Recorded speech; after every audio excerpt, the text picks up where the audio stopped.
Oi, gente, eu sou a Amanda.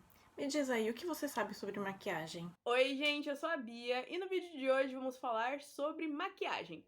E aí vocês vão saber tudo sobre sua origem, a evolução e, claro, a química dos produtos. Oi, gente, eu sou a Carol. E se você, assim como a gente, adora esse assunto, não sai daí para não perder nada. Vamos lá?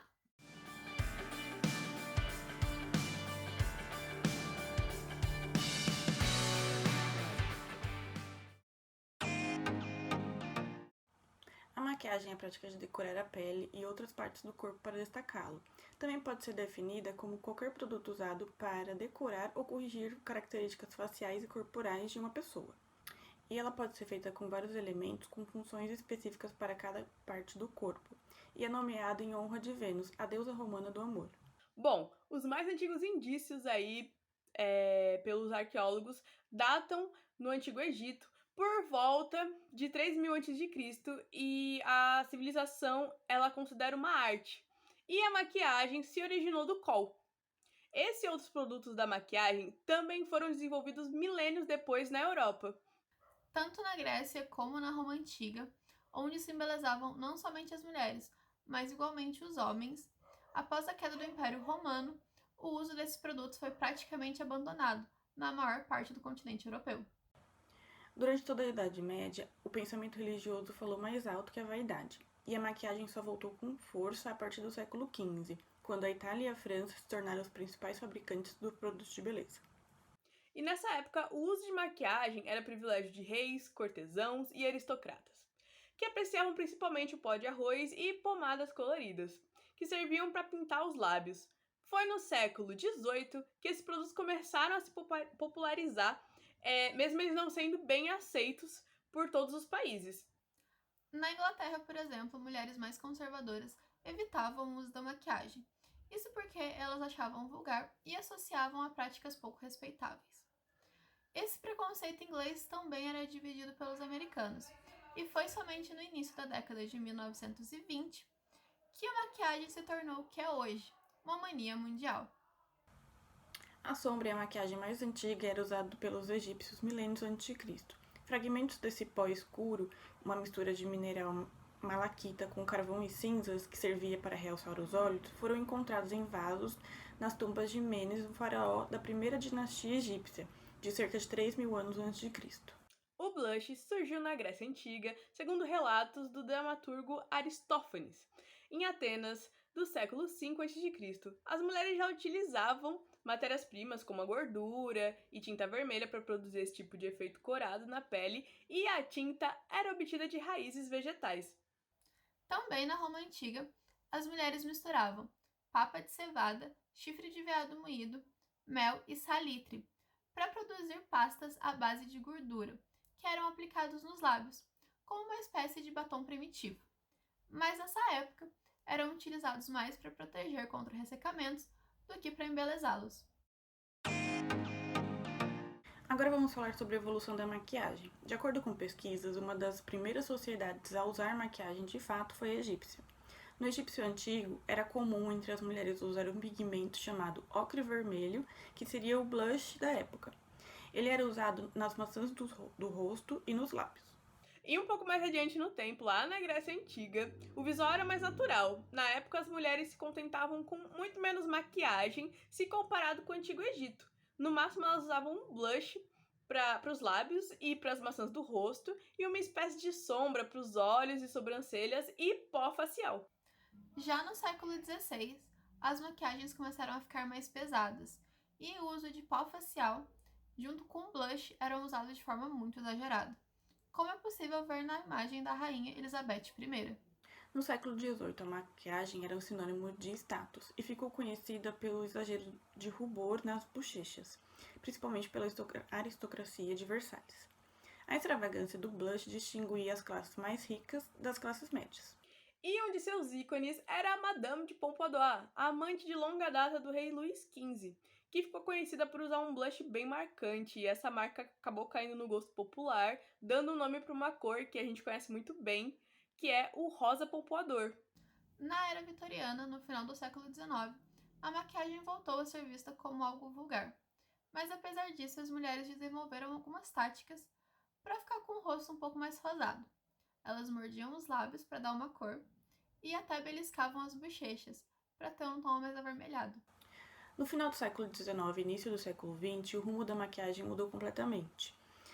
Com o sucesso do cinema mudo, muitas atrizes ganharam fama e viraram ícones. Com elas, a maquiagem deixou de ser algo que deveria ser usado quase que às escondidas e se tornou algo que poderia, sim, ser usado em qualquer ocasião. Pessoal, e atualmente existe uma trend muito conhecida entre as blogueiras, influenciadoras, que elas gravam makes de cada época. E é interessante a gente perceber que muita coisa do passado a gente usa até hoje. Então, por exemplo, tem muito o batom delineado, o gloss, a sombra colorida e por aí vai. Nos anos 20, a make era caracterizada por sobrancelhas mais finas, batom escuro, rosto carregado de pó de arroz, além do blush bem marcado nas maçãs do rosto. Já nos anos 30, as sobrancelhas finas, o côncavo marcado com sombra e para os lábios um batom rosinha. E nos anos 40, as sombras neutras deixavam o foco todo no batom vermelho, com o contorno da boca bem definido. Nos anos 50, o combo delineado gatinho mais batom vermelho, que segue em alta até hoje, era a tendência nessa época. Já nos anos 60, as sombras mais coloridas e o icônico delineado no côncavo. E no ano 70, a make tinha sombras cintilantes, sobrancelha mais apagada, blush com um tom de coral e o gloss nos lábios. E nos anos 80, a gente tem cores mais vivas, sombras cintilantes, muita cor e brilho. Nos anos 90, o lápis preto esfumado. Já nos anos 2000, menos cores vivas, bronzeado e contorno mais evidentes, e nos lábios uma cor puxada para o marrom com gloss por cima. Os pós faciais são compostos por carbonato de cálcio, óxido de zinco e minúsculas partículas minerais. Já os cremes para pele são compostos de óleo de amêndoa, vaselina, lecitina e lanolina. Os blushes são compostos por talcos e componentes minerais, também carbonato de cálcio e óxido de zinco. E de acordo com a cor desejada, temos o óxido de ferro para cores marrons, amarelas ou pretas, óxido de zinco e dióxido de titânio para a cor branca, óxido de cromo para a cor verde e óxido de manganês para a cor violeta.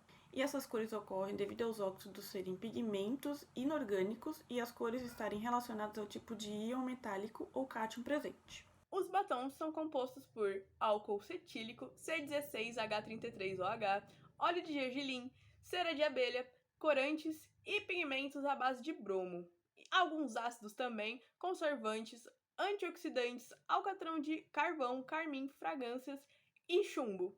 Os rímels são feitos a partir de diversas substâncias, como a parafina, cera de carnaúba, trietonolamina, que são espessantes e emulsificantes, e diversas outras substâncias que estão aparecendo aqui na tela agora. Você já se questionou sobre quais substâncias químicas nocivas estão presentes na maquiagem convencionais e quais as consequências do uso diário delas? Diante das inovações tecnológicas na indústria de cosméticos, muitos produtos químicos foram adicionados como aditivos químicos para aumentar o seu desempenho, eficácia e viabilidade. O formaldeído e o paraformaldeído são conservantes tóxicos. O paraformaldeído é um polímero derivado do formaldeído.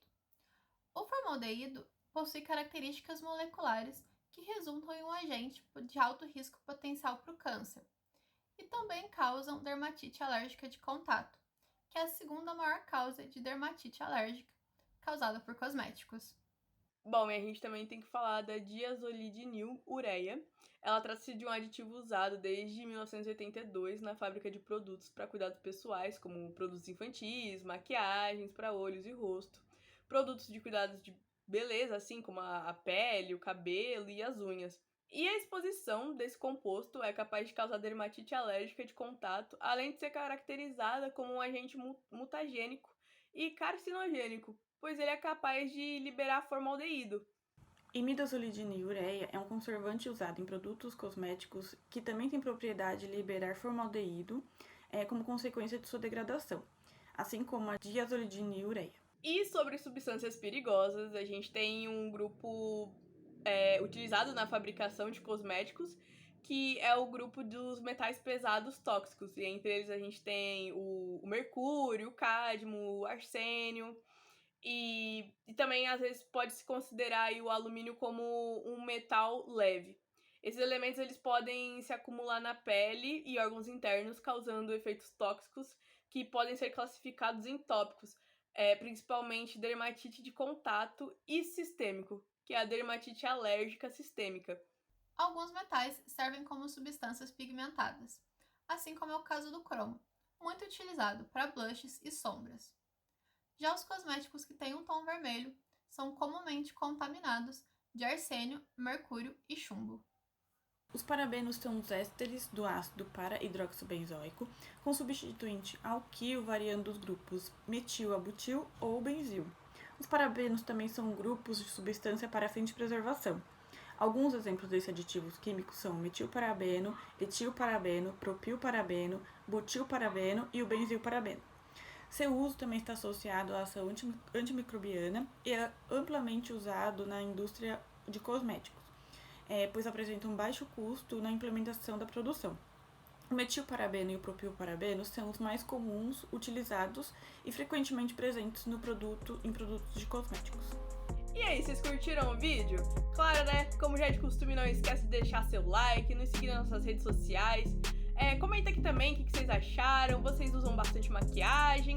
E também para qualquer dúvida é só chamar que a gente vai estar respondendo. Então, é isso, gente. Já como diria a nossa querida Juliette, cuidado aí quando vocês forem chorar pra não secar a lágrima e borrar a maquiagem. E vou ficando por aqui. Até o próximo vídeo. Tchau!